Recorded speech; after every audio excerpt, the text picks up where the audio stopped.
welcome back everyone to our Try Through 1-2 conversation and Multi-Sport Monthly. We just had a nice long conversation about everything that has happened, or a lot of the things that have happened in the last couple of months with regard to both triathlon, multi-sport, endurance sports. But we wanted to dive a little bit deeper in this section here to really dive in to the Chicago River Swim that just happened about a week ago.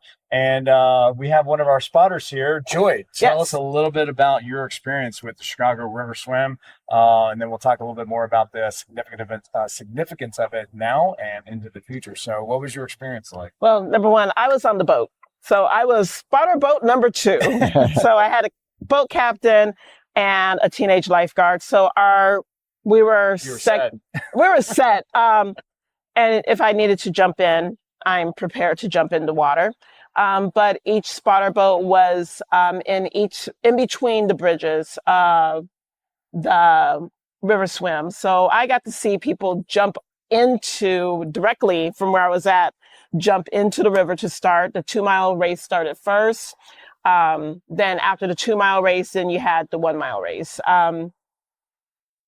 Just seeing the sheer number of people on the bridges, on land, it was an amazing event to happen. The 2-mile swim, the person who won, I have to say it was a woman. Yes. She did it in 40 minutes and 7 seconds.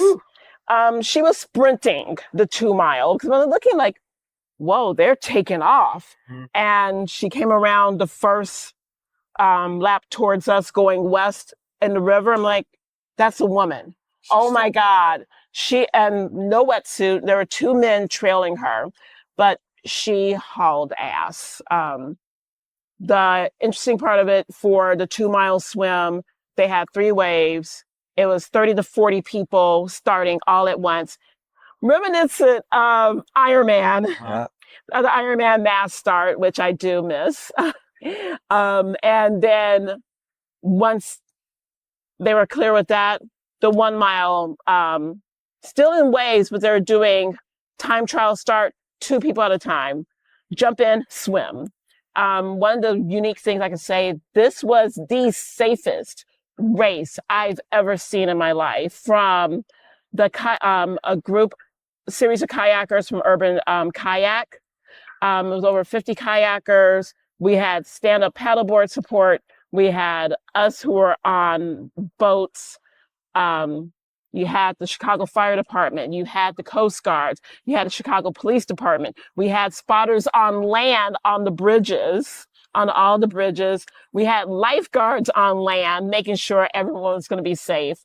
It was hands down. I know there was so much going on behind the scenes. This has been 13 years in the making, but just to see the execution of it, no one said anything bad. Everyone when I went to the after party, loved it, and they're ready to come back next year. Yeah, you even had the mayor of Chicago was there to start everybody off. Yes. And keeping an eye on everybody. So you literally had, everyone from, I feel like there were more or just as many support personnel as there were athletes. Swimmers, yes. So you literally had a custom tailored support person for almost every person. And then what made it so, just in case, for those wondering, what was I doing on the boat? Well, making sure that there's no swimmers in distress. And the way we could see it is because everyone had their race numbers tattooed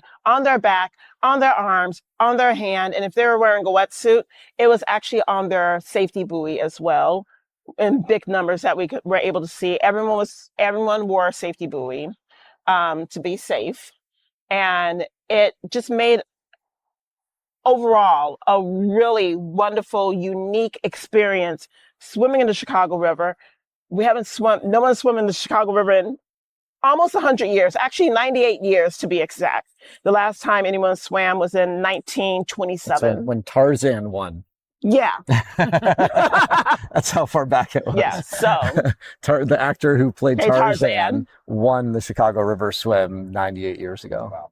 And if you go on the Instagrams, there are various videos, various drone footage, which was just made Chicago just look so absolutely amazing. That was the coolest video I've seen in a long time. If you look at the Chicago River Swim Instagram page and look at the drone video they provided, and the amount of news coverage was ridiculous. The New York Times was there interviewing people. It was on the front page of the New York Times. I mean, I feel like afterwards, the whole week leading up to, the weekend of, and the week after, like I almost felt like my entire feed had every other story had something to do with the Chicago. There was international press was here. There were 2 Olympians there. One who she won the 1 mile race actually, and I took over 500 photos, and I was bouncing around checking on some of my athletes and just, trying to support where I could. And it was fun because you could go up on the bridge, and I have literally vertical top down, photos of some of my swimmers, and I'm looking at their swimming form, from an aerial view, which was pretty cool. But yeah, such an amazing, unique venue, and just like the way you could spectate from the riverwalk too. Riverwalk, the bridge, going up and over the various bridges. If you could imagine like an arena for swimming, like they have like, the natatoriums for the Olympics where they've got bleacher seating all around. They can watch people doing the pool swims.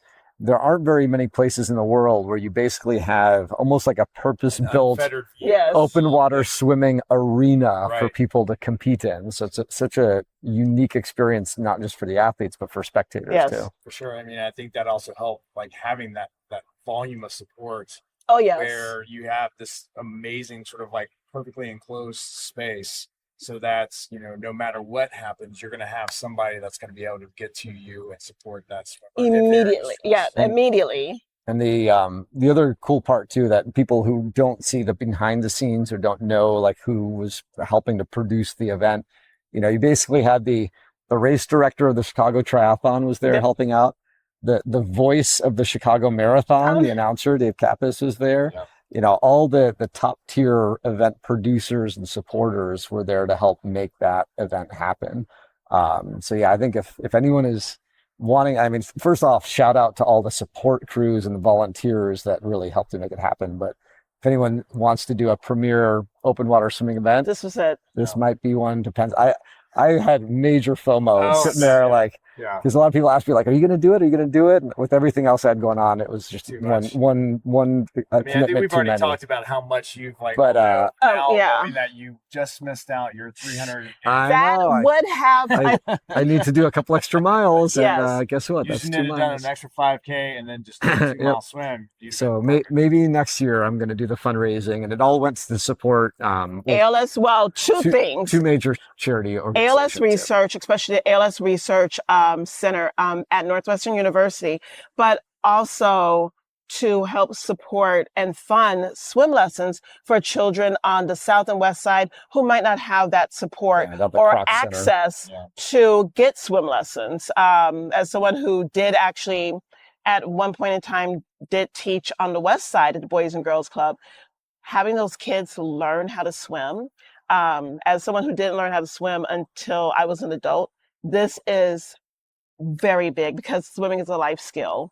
But definitely check on the Chicago River Swim Instagram page. There were also some fitness influencers who actually took part in it, who literally, one person who I do follow, he did Ironman Wisconsin, but he decided, I'm going to do a mile swim in the Chicago River, and just even his footage, he was like, it was good. He did cook himself because he did wear a wetsuit, and he said it was a little warm.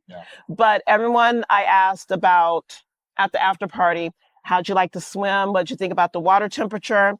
From folks who wore wetsuits and folks who didn't wear wetsuits, they said the water was great.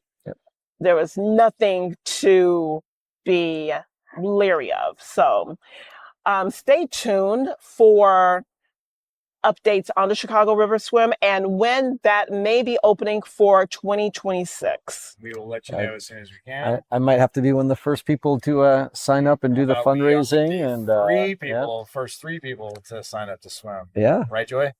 Sure. Maybe that should be our goal for next year. We all do Divvy. We all do the Chicago River. But maybe we should get 312 people to join us. Oh, we could have a nice big What's the cap Try again 312 for the, crew. Well, we don't know what this cap will be for next year. This year, the cap was actually 500. Right. So 250 for the 2 mile, 250 for the 1 mile. So everyone pencil that in. It's going to be sometime in September. So you have plenty of time. But also remember that you also do have to apply, and you have to submit proof that you have done a 1 mile or a 2 mile certified swim. Which, by the way, I do like that aspect of it, Yes. because it really helps, about as well as you can guarantee that the participants know what they're doing, can do the distance, yes, have experience with it.